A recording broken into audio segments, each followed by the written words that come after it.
Boa noite a todos. Boa noite. Que a paz do Senhor Jesus esteja com todos. Amém. Glória a Deus. Olha, tem uma obreira aí que ela pediu para perguntar se tem alguém que não tem Bíblia. Levanta a mão. Se você não tem, a gente tem aqui para dar para você. Todos têm? Quem gostaria de ter uma Bíblia? Aleluia. Todos têm, né? Amém. Glória a Deus. Sabe, meus irmãos, diante de uma palavra que nós recebemos algum tempo atrás, eu não me recordo se foi aqui na frente desse templo ou se foi lá no outro templo, o pequeno lá que a gente estava. Tinha uma pessoa que frequentava aqui com a gente, e foi bem naquela época que tinha alguns sinais acontecendo nos céus aí, que era as luzes de sangue que estava acontecendo no ano passado. E a gente estava eufórico, né? Eu me recordo que estava eu e o pastor Marcos aqui na frente, e a gente falando sobre esse assunto, porque como a gente estuda um pouco a palavra de Deus, a gente entende que esses sinais é da volta do Senhor Jesus. Então a gente estava comentando, a gente falou, olha, né, vai acontecer as luzes de sangue nas datas, né, específicas, e a gente está esperando que o Senhor Jesus volte.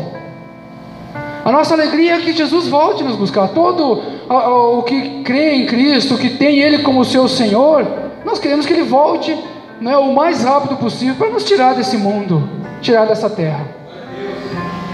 E eu me recordo que a gente estava comentando isso com o pastor lá fora, e essa pessoa, ela olhou para nós e falou assim, não, eu não quero que Jesus volte. A gente achou muito estranho aquilo, mas depois ela deu uma palavra. Ela disse dessa maneira, eu não fiz nada ainda pelo reino de Deus. Sabe, é diante dessa palavra que eu quero trazer uma mensagem que o Senhor colocou no meu coração para a sua vida hoje. Amém? Peço que você abra a sua Bíblia no livro de Mateus, capítulo 21 e versículo 43.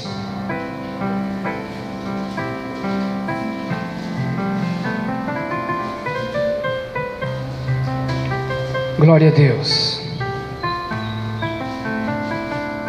Mateus, meus irmãos, é o primeiro livro do Novo Testamento.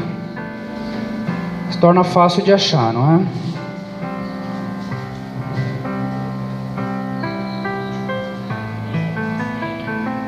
Glória a Deus. Capítulo de número 21 de Mateus e versículo 43. Todos já encontraram? Amém? Quem não encontrou ainda? O diácono Davi não encontrou ainda. Amém, glória a Deus. Na minha versão, meus irmãos, ela está escrito dessa maneira. Jesus falando, ele fala assim, portanto eu vos digo que o reino de Deus vos será tirado e será entregue a um povo que produza os seus frutos. Somente isso. Aleluia. Essa palavra foi uma parábola que Jesus contou para os discípulos acerca de um homem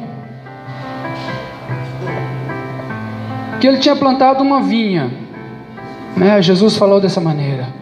Certo homem plantou uma vinha, cercou a vinha, construiu um lagar e ele arrendou essa vinha. E ele se ausentou da plantação. Algumas versões diz que ele se ausentou para lugar muito longe, outra versão diz que ele se ausentou do país. Então esse homem, ele plantou uma vinha e arrendou algumas pessoas, alguns lavradores, para que esses lavradores cultivassem e depois viessem colher os frutos. Aleluia. Mas antes, meus irmãos, de continuar com a mensagem, eu quero mostrar um vídeo para vocês, para que vocês entendessem um pouco mais sobre isso. Amém? O Samuel vai colocar lá. Eu quero que vocês prestem atenção.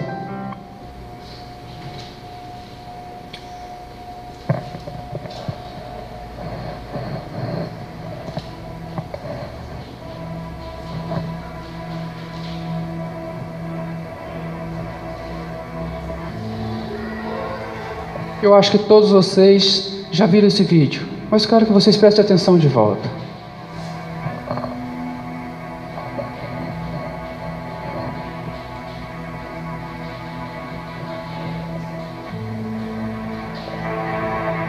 Horror, medo, destruição. Estamos no campo de concentração de Auschwitz, no sul da Polônia. Durante a Segunda Guerra Mundial, mais de 1 milhão de pessoas foram assassinadas aqui pelos nazistas. O objetivo? Criar uma raça pura. Construído no início da década de 1940, Auschwitz foi o maior complexo de extermínio nazista. Mais de 100 mil pessoas ficavam confinadas ao mesmo tempo em 3 unidades principais e cerca de 40 subcampos. Judeus, homossexuais, ciganos e opositores de Adolf Hitler eram trazidos para cá. As viagens de trem duravam dias dentro de vagões superlotados, sem comida, água e com pouca iluminação. Muitas pessoas não suportavam as condições desumanas da jornada e morriam antes mesmo de chegar à Polônia. No campo de concentração, os prisioneiros eram submetidos a um processo de seleção que separava homens e mulheres, crianças e idosos. Eles tinham as cabeças raspadas, o antebraço tatuado com um número de identificação e os pertences roubados. As pessoas saudáveis eram enviadas para trabalhos forçados em fábricas ou aproveitadas para a construção de armamentos. Os gênios foram utilizados como cobaias em experiências médicas comandadas por Joseph Mengele. Pistas indicam que o Anjo da Morte, como o médico alemão ficou conhecido, teria fugido para a América Latina com o fim da guerra. Há indícios de que Mengele teria morrido no Brasil no final da década de 1970.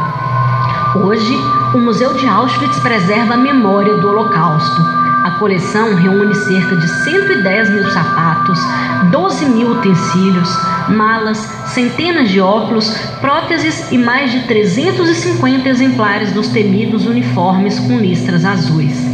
A cor da estrela no peito ajudava a identificar a origem e a condição social das pessoas. Neste lugar, famílias de diversos países da Europa foram separadas e destruídas pelo projeto nazista. As fotos dos prisioneiros estão expostas como um catálogo da morte.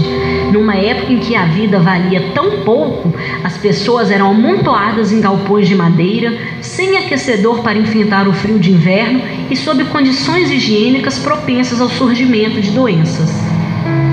Nestes corredores e campos cercados por arame farpado, idosos e crianças eram frequentemente espancados por motivos banais. Homens foram castigados por pedir comida e água. Mulheres eram estupradas para a simples diversão dos soldados nazistas. Centenas de prisioneiros suicidaram por não suportar as humilhações e torturas. Neste muro, milhares de pessoas foram fuziladas. Hoje, o lugar é um ponto de homenagem às vítimas. Inovações macabras fizeram de Auschwitz uma máquina sofisticada de extermínio. O campo de concentração era o único em que as linhas de trem iam até dentro das instalações. A estrutura foi planejada nos últimos anos da guerra para diminuir o tempo entre a chegada dos prisioneiros e a morte certa nas câmeras de gás. O teto e as paredes pretas revelam que aqui funcionava uma das salas da morte. As pessoas eram atraídas para as câmeras de gás com o pretexto de que iriam tomar banho. Cerca de 700 pessoas poderiam ser colocadas ao mesmo tempo neste espaço. O gás venenoso era liberado por aberturas no teto. Em 3 minutos, as primeiras pessoas começavam a cair sem vida. Os corpos eram levados para uma sala em anexo, onde fornos de incineração queimavam as pistas do massacre. Em outras ocasiões, quando o processo para desaparecer com as evidências do crime precisava ser acelerado, centenas de cadáveres eram queimados em valas ao ar livre.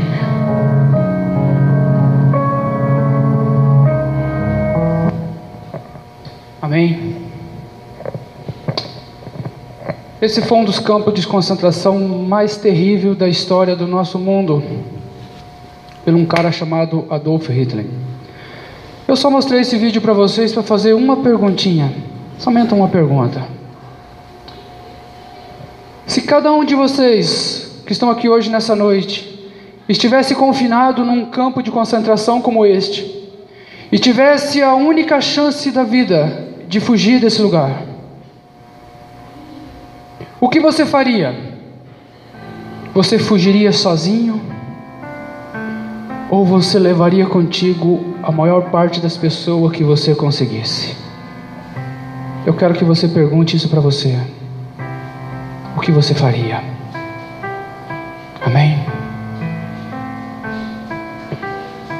O Senhor Jesus, Ele contou essa parábola. E Ele disse que esse homem, esses lavradores, que ficou encarregado de cultivar aquela terra, de cuidar daquela plantação de uva, e no final entregar os frutos. O Senhor Jesus, contando essa parábola, Ele disse que aqueles homens, eles tomaram posse daquela plantação. Ele disse que no momento da colheita, Ele começou a enviar os seus servos, para que os seus servos viessem receber a colheita. Mas aqueles homens eram muito maus, e eles começaram a matar os enviados do dono daquela vinha. Cada um dos homens, dos servos daquele dono da vinha que chegasse, uns eram mortos, outros a pedrada, outros eram jogados fora da vinha e era executado. Mas chega um momento que o dono daquela vinha, ele fala: olha, eu mandei os meus servos e todos eles foram mortos, então eu vou mandar o meu filho. Talvez esses homens respeitem o meu filho. E o dono daquela vinha, ele manda o seu filho. Mas quando o filho chega, aqueles lavradores maus, eles olham e falam: olha, esse é o herdeiro da vinha. Vamos, pegamos ele, matamos e se apossamos da vinha. Esses homens pegaram o filho do dono daquela produção, daquela colheita, daquela lavoura, tiraram fora das terras e o executaram. O Senhor Jesus aí, Ele estava contando uma parábola do que ia acontecer com Ele. O que os primeiros lavradores iam fazer com Ele? Que ia executar o Filho de Deus. A gente entende muito bem qual é a vinha. A vinha é Israel. Os primeiros homens são as pessoas lá, os próprios israelitas, que o Senhor Jesus, aliás, que o nosso Deus tinha escolhido para produzir. Nós entendemos, meus irmãos, que quando Deus chamou Abraão para fazer dele um povo escolhido, Deus o chamou para que toda a descendência dele fosse crescendo. Ele dá uma visão a Abraão, ele fala com Abraão dizendo: olha, a tua descendência será como a areia da terra, do mar, e será como as estrelas do céu. Quem pode contar? Ninguém pode contar, porque seria muito grande. Mas o povo, as descendências de Abraão, os israelitas que vieram de Jacó, eles entenderam para eles mesmos que o Deus Todo-Poderoso seria só o Deus deles, e eles não passaram para mais ninguém isso. Fecharam como se fosse um clube, e colocaram no coração deles que o Deus Todo-Poderoso, o Criador de todas as coisas, o Pai de toda a humanidade, fosse somente deles, e se fechou somente para eles. Então o Senhor começou a mandar os seus discípulos, os seus profetas, e todos eles foram mortos. Eu ouvi, meus irmãos, um homem de Deus falando que Isaías foi cerrado ao meio. Foram os outros profetas que foram mortos, jogados em poços. Porque aquele povo, eles não queriam ouvir a palavra que os homens de Deus traziam.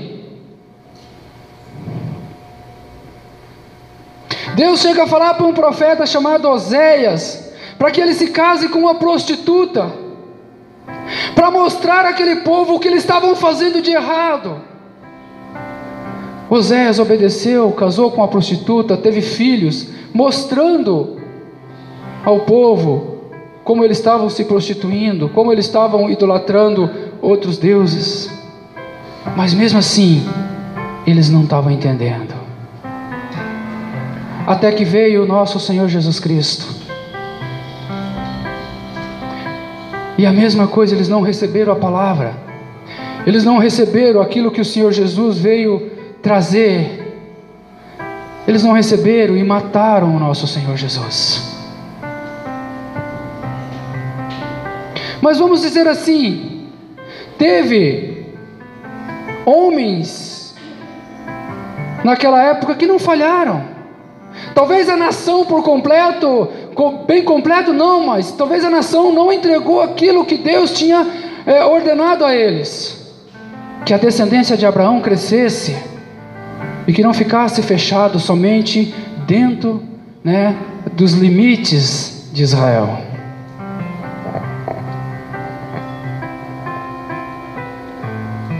Aleluia. Mas teve homens lá que não falharam. Como nós poderemos um dia apontar um dedo para um homem chamado Moisés, o homem que retirou através das mãos fortes de Deus o povo do Egito? Esse homem não falhou. Isaías não falhou. Elias não falhou. Mas a Bíblia diz que eles falharam e ia ser retirado deles o reino. É isso que essa parábola está falando. Mas o interessante dessa parábola, meus irmãos, que ele diz aqui, foi o que eu li para vocês, que o Senhor Jesus mesmo está falando.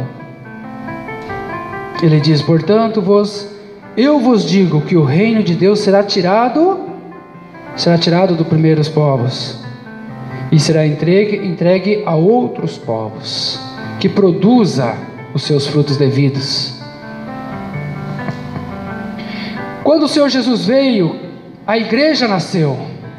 E quem é a igreja? Somos nós, não é verdade? É eu e você. Então, aquilo que foi entregado ao povo de Israel antes, agora estava sendo entregue à igreja, pelo nosso Senhor Jesus. Sabe, meus irmãos, o povo de Israel falhou lá atrás, mas a nós foi entregue essa colheita com uma profecia. E a Bíblia diz que nós vamos entregar os frutos. Nós vamos entregar os frutos. Mas sabe o que eu estou vendo nos nossos tempos de agora? O que eu estou vendo, meus irmãos, que as pessoas, elas vêm para Jesus, mas elas não entendem qual é o propósito de estar neste lugar. Elas não entendem qual é o propósito de receber Jesus e andar com Ele. As pessoas vêm para Jesus e elas entendem que o nosso Senhor Jesus tem que abençoá-las. E esse não é o propósito verdadeiro. O propósito verdadeiro é entregar os frutos, é realizar a colheita. E o Senhor Jesus começa a falar em vários versículos do que nós temos que fazer. Nós estamos se fechando também em clubes, dentro de templos, e achando que nós hoje temos o Deus Todo-Poderoso. Tem muitos casos, meus irmãos, de ver pessoas, de apontar o dedo para o outro e julgar e dizer: olha, eu sou filho de Deus. O povo de Israel fez a mesma coisa. Um dia chegaram a dizer: nós somos filhos de Abraão. E hoje nós estamos fazendo a mesma coisa.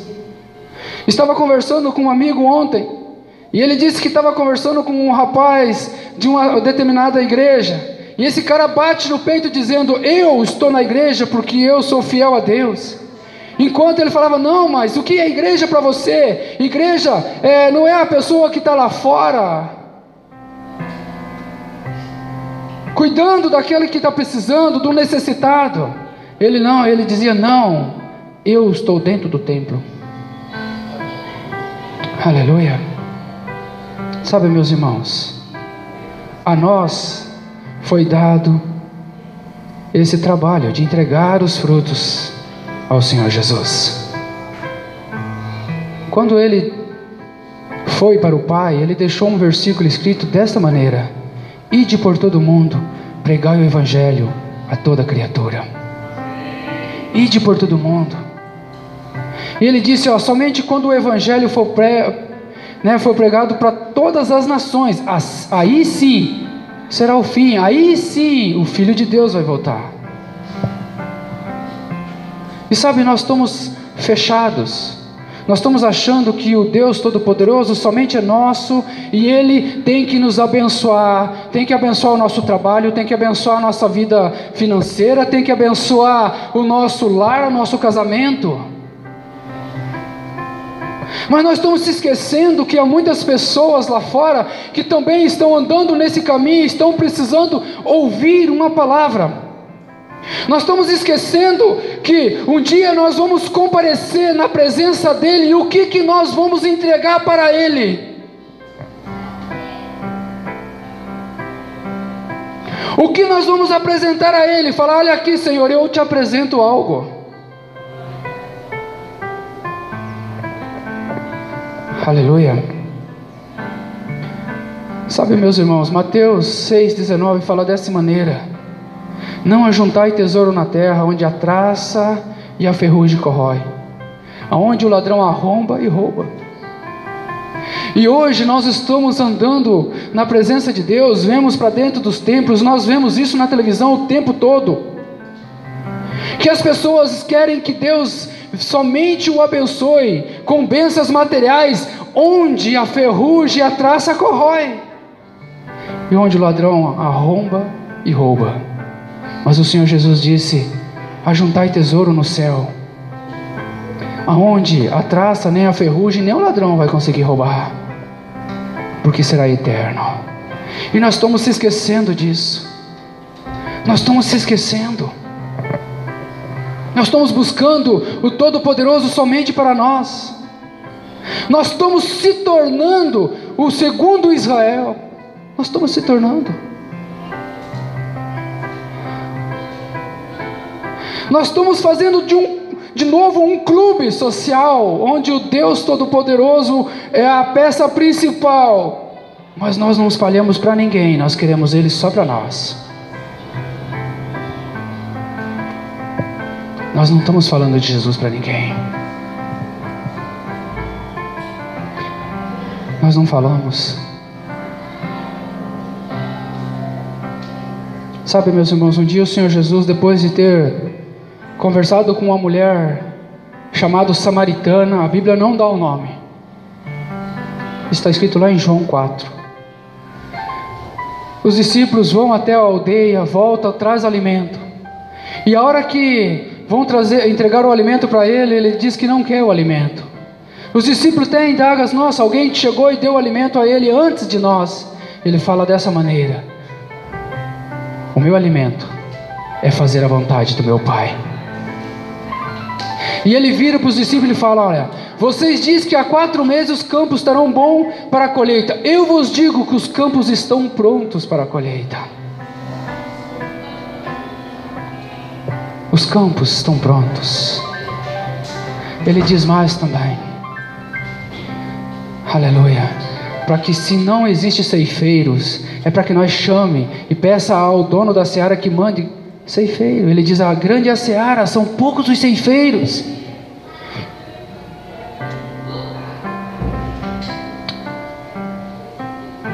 Sabe, essa palavra fala comigo, porque quando eu leio esses versículos, eu me sinto igual aquela menina que falou aquele dia aqui na frente: não fiz nada para o Senhor Jesus, não fiz nada, ainda não fiz nada. Um dia nós vamos ter que comparecer diante de um tribunal chamado Tribunal de Cristo. E a Bíblia diz que ali, quando chegarmos na presença do Senhor Jesus, muitos vão trazer pedras preciosas, ouro e prata, mas muitos vão trazer madeira, palha e feno. E ao passar pelo fogo, meus irmãos, o que vai sobrar? Você já imaginou? Você chega com a sua obra na presença do Senhor Jesus e apresenta a Ele e fala: aqui, Senhor, aqui está o que eu produzi na terra para o seu reino.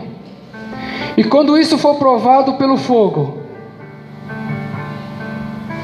se você começa a olhar e ver as cinzas caindo,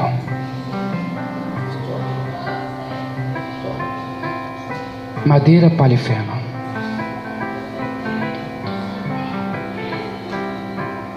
não há mais tempo de voltar atrás. Hoje ainda há tempo de fazermos alguma coisa pelo reino de Deus, mas naquele dia não haverá mais tempo. O que você vai falar para o Senhor Jesus naquele momento que você vê tudo aquilo que você produziu virando cinzas? O que você vai falar? Não haverá mais tempo.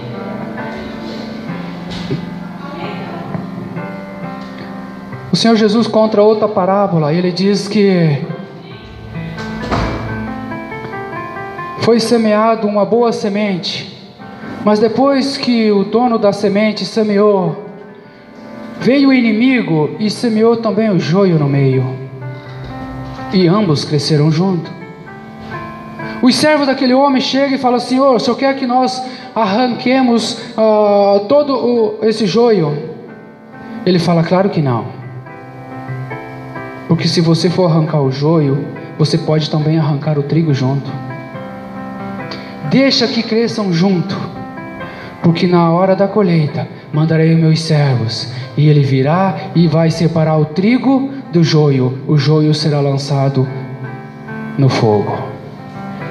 Aí os discípulos chegam e pegam Jesus no cantinho e começam a perguntar para o Senhor Jesus: nos explica essa parábola do joio. Aí o Senhor Jesus começa a explicar. Ele diz: olha, a boa semente são os filhos do reino, mas o joio são os filhos do maligno. Os meus servos são os anjos, que na hora da colheita eles vão vir e vão tirar a boa semente, o trigo, do meio do joio, o joio do meio do trigo. Então o que eu quero dizer para você: não importa quem vai vir para a igreja. Muitas vezes nós começamos a olhar as pessoas e começamos a dizer: olha, aquele ali não é um servo de Deus, veja, o seu testemunho não mostra isso. Mas esse não é o nosso julgamento, nós não devemos fazer isso. Porque somente quando o Senhor Jesus voltar, Ele vai mandar os seus anjos para separar o trigo do joio. O que nós temos que fazer é colher todo aquele campo, toda aquela seara. Não importa se virá o trigo ou se virá o joio junto, não importa.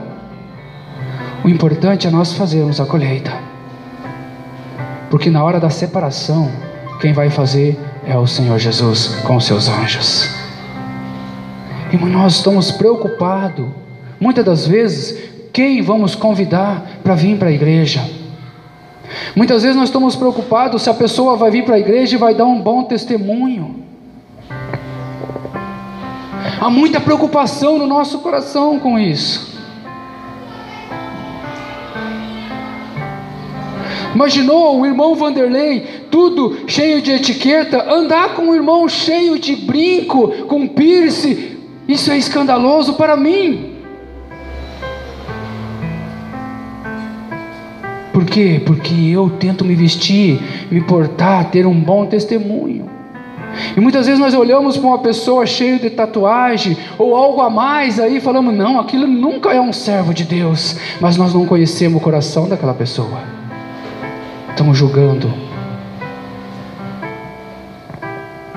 O Senhor Jesus disse, olha, quando fizer a colheita, colha por completo. Quem vai fazer a separação serão os meus anjos, que vão separar o joio do trigo. Aleluia.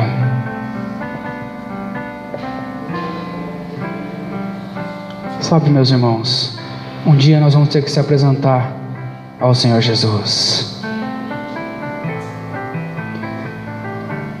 E vamos ter que dar conta de tudo quanto nós fizemos nessa terra. Tudo quanto nós fizemos. E a Bíblia diz que tudo que nós fizemos através do nosso corpo, as nossas atitudes, os nossos testemunhos, vai se apresentar lá. Eu fico imaginando, a hora que eu chegar na presença do Senhor Jesus, Ele vai abrir um telão e vai começar a mostrar tudo o que eu fiz, de bom e de errado. Que vergonha será para mim quando eu começar a olhar aquilo que eu fiz de errado. Que vergonha o Senhor Jesus mostrar para mim tudo quanto eu fiz de errado nessa terra, todas as palavras que falei, todas as atitudes que fiz, que tomei.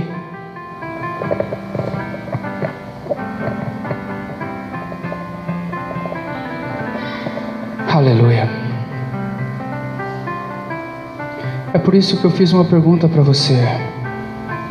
Se você tivesse preso num campo de concentração, e se você tivesse a chance de sair desse campo de concentração, você fugisse, tivesse um jeito de você fugir, você fugiria sozinho?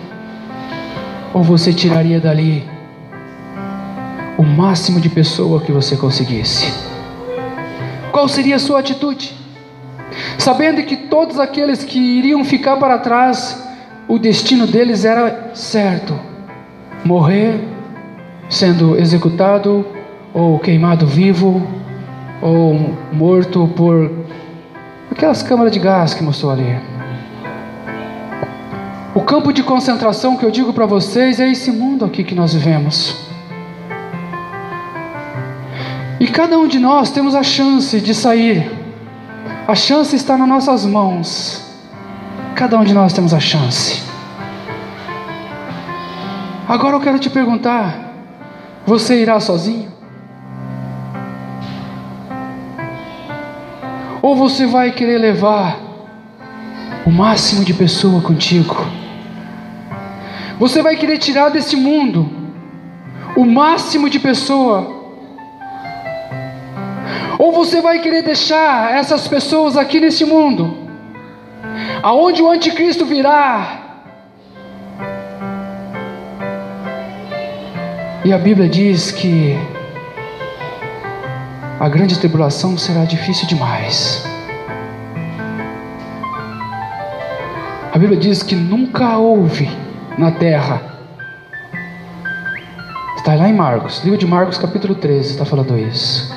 Nunca houve tribulação tão grande na terra como vai haver nesse dia.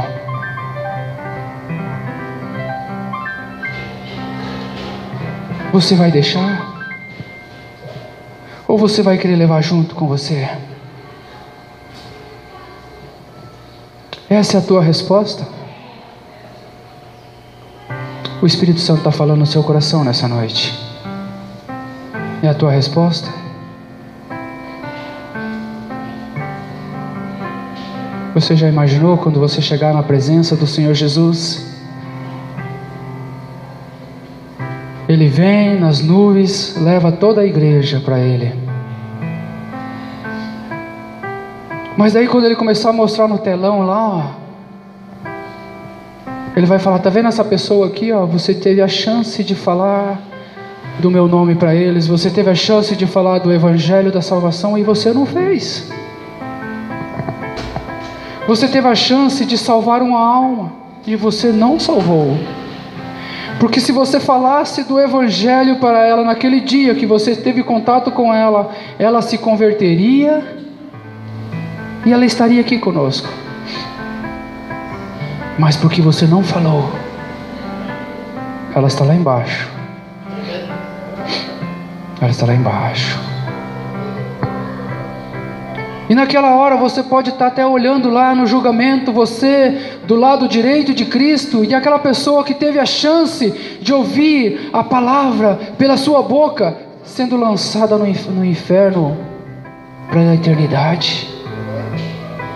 Qual será a sua consciência? A minha eu sei qual seria.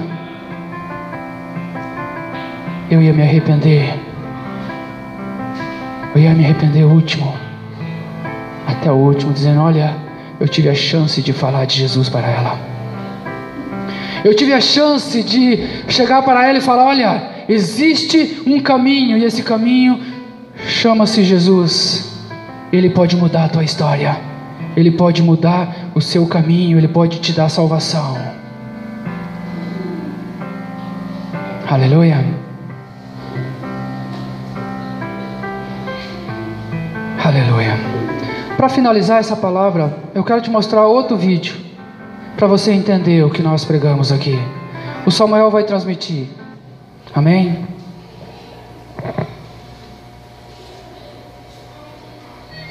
Desde que a história de Winton se tornou pública, ele começou a receber todo tipo de homenagens.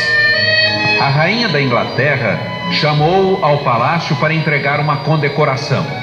O governo da República Tcheca fez uma grande homenagem. O presidente dos Estados Unidos mandou uma carta de elogios e agradecimentos. Mas o agradecimento mais comovente veio daqueles que Winton um dia salvou da morte certa. Um programa de TV inglês encheu o auditório de sobreviventes que foram salvos por ele quando eram crianças, mas nunca o tinham encontrado. Primeiro, a apresentadora avisa a Winton que a mulher sentada ao lado tinha sido uma das crianças que ele salvou.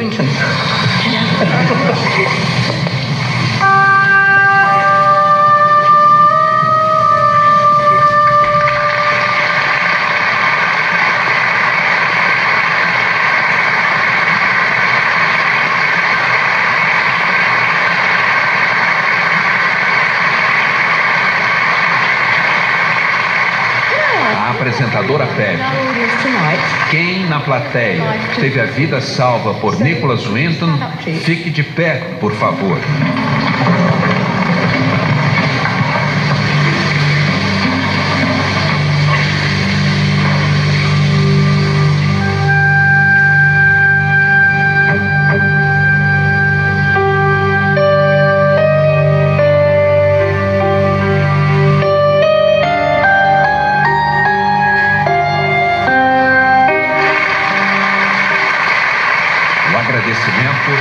Vem em forma de aplausos demorados e lágrimas.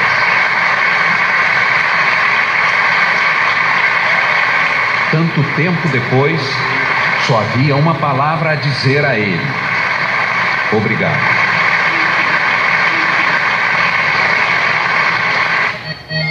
Desde que a história de Winton se tornou pública, ele começou a receber todo tipo de homenagens.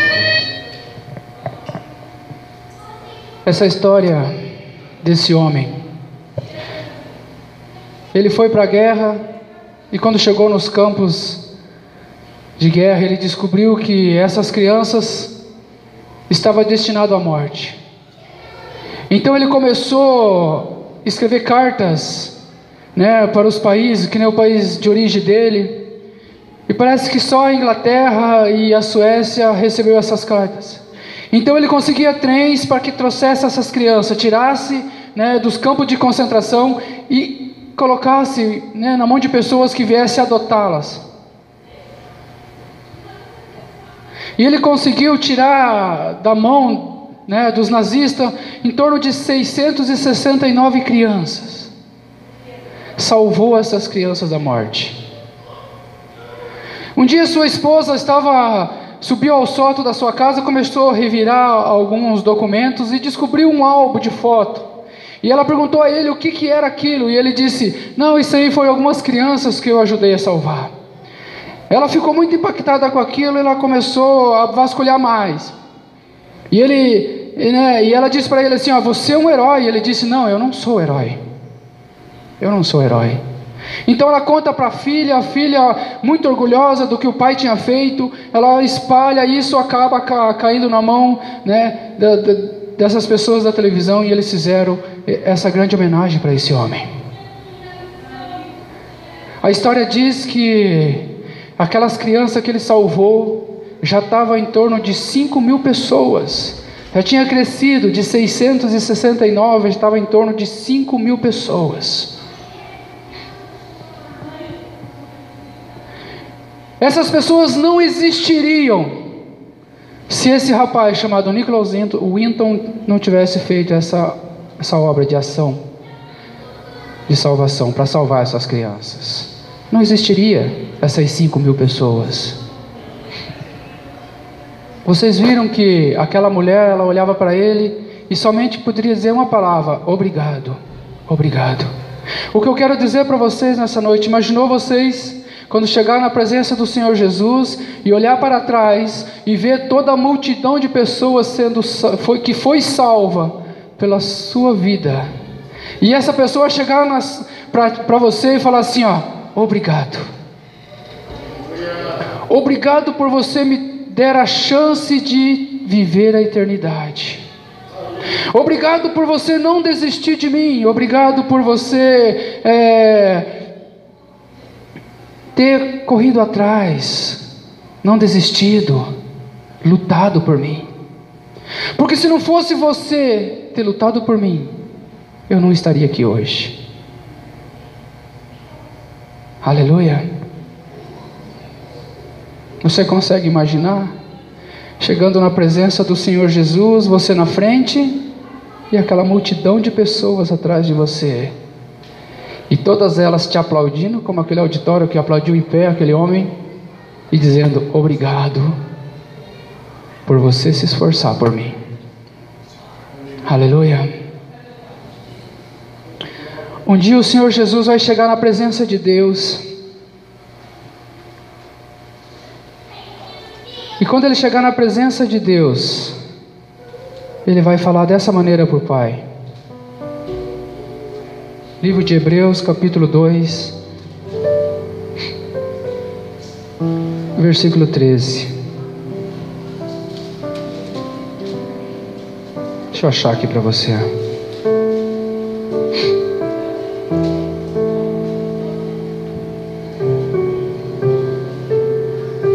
Ele vai falar dessa vez, desse jeito: e outra vez, porei nele a minha confiança ainda mais. Eis-me aqui. Olha o que o Senhor Jesus vai falar para Deus: eis-me aqui e os filhos que Deus me deu.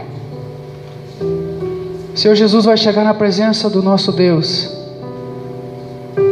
e vai olhar para trás e vai ver aquela multidão de pessoas que pela obra da cruz Ele conquistou para o Deus Todo-Poderoso, e vai falar para Deus: Pai, está aqui, tudo isso eu conquistei para você, tudo isso eu conquistei para o Senhor. Agora já imaginou quando eu e você chegar na presença de Deus? Imaginou quando o Davi chegar na presença de Deus? Ele vai olhar para trás e vai falar assim: Senhor, está aqui, os filhos que o Senhor me deu. E o Senhor vai falar aquela palavra: olha, entra, meu filho, pro gozo do meu Senhor. Receba aquilo que foi preparado para você desde a fundação do mundo. Receba. Eu quero chegar lá. Eu quero chegar lá e apresentar ao Senhor e falar: Senhor, está vendo? Todas essas pessoas aqui estão vindo foram conquistadas para o teu reino. Eu me esforcei para isso. Aleluia. Há muitas pessoas lá fora, meus amados, e o Senhor Jesus já está às portas para voltar.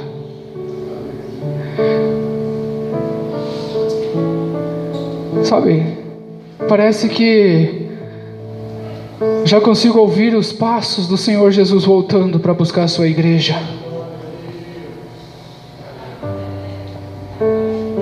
E você vai ter coragem, eu vou ter coragem de deixar nesse campo de concentração do mundo as pessoas para serem mortas? Aleluia. Se coloca em pé.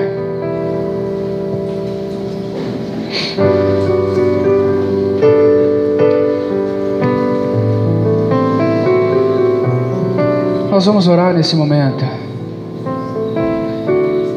Eu quero te pedir algo. Depende de você. Depende do que você quer fazer. Depende do que você quer entregar para o Senhor Jesus.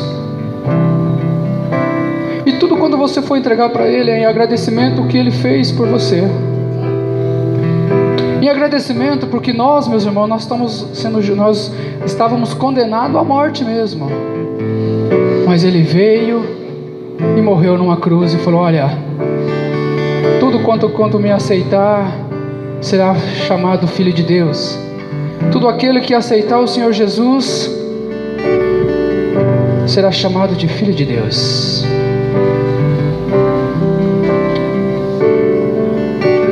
O Senhor Jesus fez isso por você. Se você hoje está aqui, você tem certeza da tua salvação, porque o Senhor Jesus fez isso por você. E se você está aqui hoje e você pode falar: olha, eu sou filho de Deus, porque teve alguém que chegou a você e falou: olha, o Senhor Jesus é bom e Ele quer te dar salvação. E você ouviu a palavra dEle. E um dia você vai chegar lá no céu e vai falar para Ele que pregou a palavra para você. Você vai chegar lá no céu e vai falar assim: obrigado por você lutar por mim. Eu só estou aqui porque você lutou por mim. Eu vou fazer isso. Eu vou chegar na presença do Senhor. Eu vou chegar e vou pegar a pessoa que um dia me conquistou, me trouxe para Jesus, me apresentou a Jesus, e vou dizer para ela: obrigado. Obrigado porque você me deu a chance de viver eternamente. Aleluia. Eu quero que você curva a sua cabeça e fale com Deus nesse momento. Agradeça pela salvação, mas fala para Ele: Senhor, eu vou atrás daqueles que ainda não são seus. Senhor, eu pego nas mãos as ferramentas que o Senhor me deu e vou fazer essa colheita para o Seu reino. O Senhor Jesus disse que os campos estão prontos para ser colhidos. Os campos estão prontos, meus amados. Aleluia. Começa a falar com Deus. Senhor, nós queremos, diante dessa palavra, te agradecer pela oportunidade de estar falando aos teus filhos. Senhor, eu de mim mesmo não sou nada, e nem tenho a capacidade, Senhor, de expressar tudo quanto o Senhor colocou no meu coração. Senhor, eu não tenho, Senhor, a capacidade, Senhor, de transmitir a Ele, Senhor, tudo aquilo que o Senhor falou comigo. Mas eu, Pai, eu transmiti aquilo que eu consegui fazer. Espero, Senhor, que essa palavra caia numa semente boa. Senhor, eu espero, Senhor, que essa palavra, Senhor, possa cair no coração dos teus filhos e germinar grandes frutos, e eles saiam daqui hoje, Senhor, sabendo que que eles irão um dia se apresentar na tua presença. Em agradecimento a ti, Senhor, eles irão levar nas mãos toda a obra, todo o trabalho árduo feito nessa terra. Senhor, o trabalho aqui não é fácil. Senhor, o trabalho, Senhor, é trabalho difícil. Mas eu sei que quando chegarmos na tua presença, haverá recompensa, meu Senhor. Por isso eu clamo a ti nesse momento, Senhor, que o Senhor possa falar com os seus filhos nessa noite, que o Senhor possa regar essa palavra no coração deles, e eles possam entender, Senhor, que, Senhor, a plantação, a colheita foi tirado das mãos, Senhor, de um povo, e foi colocado, Senhor, hoje nas nossas mãos. E nós iremos entregar, porque foi profetizado isso. Nós iremos entregar, Senhor. Pai, eu não quero chegar, Senhor, na tua presença com as mãos vazias. Por mais, Senhor, que a gente vê, nós estamos vendo que muitas pessoas, Senhor, chegarão na tua presença, Senhor, com as mãos vazias. Eu, Pai, não quero chegar na tua presença com as mãos vazias. Eu quero chegar na tua presença, Pai, e entregar, Senhor, os frutos, aqueles frutos que o Senhor determinou para que eu colhesse para o teu reino, Senhor. Por isso, Senhor, eu quero te pedir, não deixa eu, Senhor, desanimar, e não deixa os seus filhos desanimar, Senhor.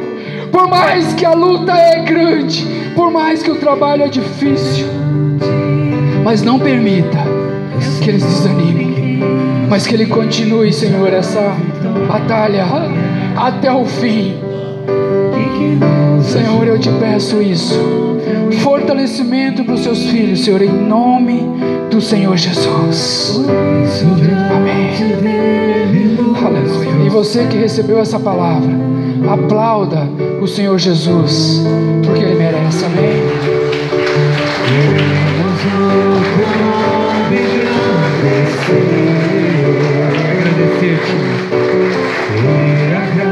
Agradecer-te por tua obra em nossas vidas. Confiamos em teu infinito amor, pois só tu és o Deus eterno, pois só tu és o Deus eterno sobre todo.